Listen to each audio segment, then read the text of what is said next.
Bismillahirrahmanirrahim. Ko'raqinglar FPV Freerider'ninki kompyuter nusxasi. Biz buni Telegramda tushirib olgandan keyin winner detali bilan yechib olamiz.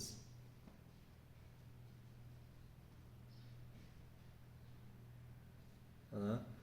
Keyin buni kirib, bundan birinchisi release'ligini shu ba'zan kompyuterlar bo'lamdi yoki yangi kompyuterlarga driver tunmagan bo'lamdi. Shu uyonga aloqador driverlar. Bularni tushirib qochilib olsak kompyuterimizda qatma yaxshi o'ynab bo'ldi. Keyin ikkinchisi bu FPV Freerider'ninki datasi endi widgetda. Buni ishni men xaritlarni qashlab qo'ydim. Men Telegramda yo'llagan shu xaritlarimiz bor. Bu yerni olib qo'ydim. Buniki maqsad shuni qanday qachlaymiz degan masalada. Masalan, to'rdamiz hozir bir xaritani tushirdik. Endi zipalar tushdi asosan. Keyin buni yechib bu yerga chiqarib olamiz. Keyin bu xaritani mush data kirgizib qo'ysak ham bo'ldi. Shu ishga kirgizib qo'ysak xarit tunuydi. Endi u yerga kirsak, mana u yerninki shu grafik ko'rinishi, ya'ni suzukligi, g'uvoligi, asli ovozi yuqori past. Keyin bu yerga qarasak, keyboard bor.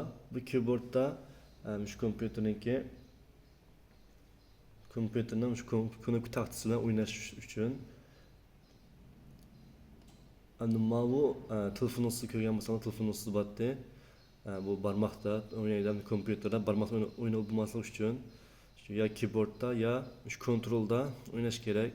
Tavsiyam kontrolda o'ynagan yaxshi.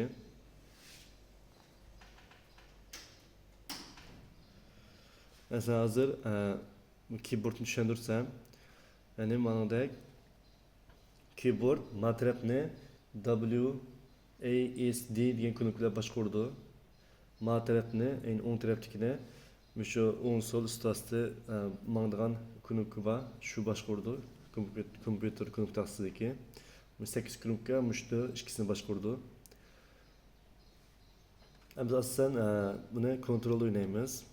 Mana endi buni qanday tanishamiz deganda USB kontrol olib kelib, keyin calibration kontrol qilamiz.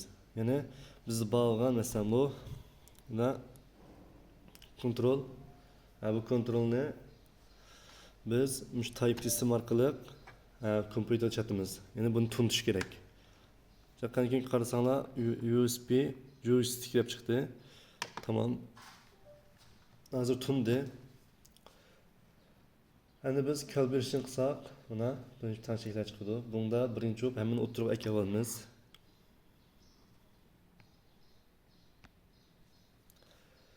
Tamam.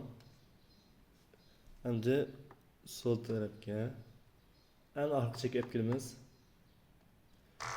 üstüge sol üstü. Ha. Bir yak qarsak hemen oturib kelsek azroq kamiga yopib qoldi. Buni endi mushun bilan to'g'rilasak bo'ldi. Ya'ni markazga qo'yish kerak. Üst aslı ma'lum tanışayımız. Okey. Bo'ldi. Hozir biz shu bu o'zininki 5 xaritasi bor. Shuni kirib bilan o'ynasak bo'ldi.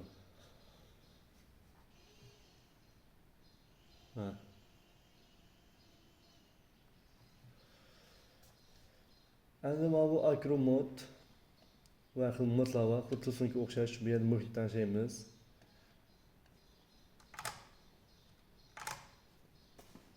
Bu yerda bunun ko'rinishi, uchinchi shaxs ko'rinishi, mana. Bu birinchi shaxs, bu uchinchi shaxs.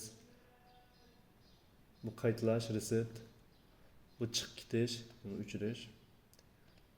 Yana bu xaritaga kirsak mana. Mana bu endi bu musobaqa uchun ishlatildi.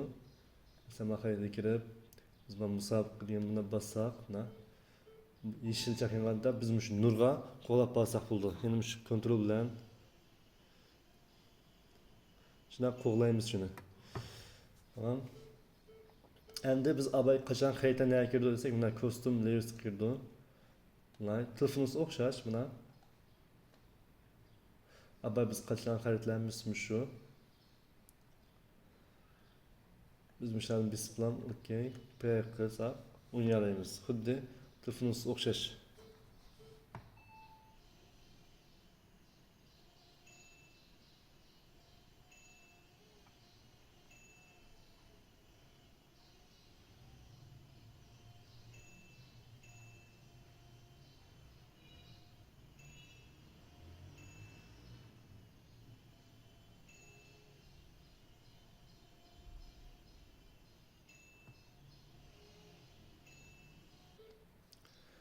Keyin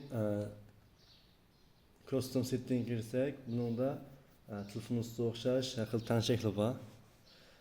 Keyin throttle, yav, roll hammasi shu tanshaklar. Demak, bu o'ziniki siz o'yin o'zi tanishib tanishaklar. Agar o'zimiz xohlagan tanishib olsak, masalan, daqib tanishib olgan bo'lsak, mayli o'zimiz xohlasak, save qilsak, mushoratni biz tanishib saqlagan bo'lamiz. Mana bossak, mushorat saqlanib bizniki tanishak bo'ldi. Bu tanishaklarni tushundirish uchun men Telegramga yo'llab qo'yaman. Mana endi bu kompyuter hammadan bo'lmasligi mumkin.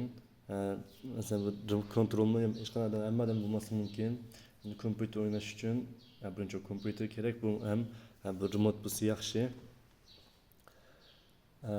Endi inshaalloh telefonda o'yinni o'ynash usulini, ya'ni FPV'ni qanday ushirish, shu telefon o'zidan avval bir mashq qilsak, keyin inshaalloh men boshqa detallarmi bor, xos kompyuterga xos yaxshi bo'lgan detallar.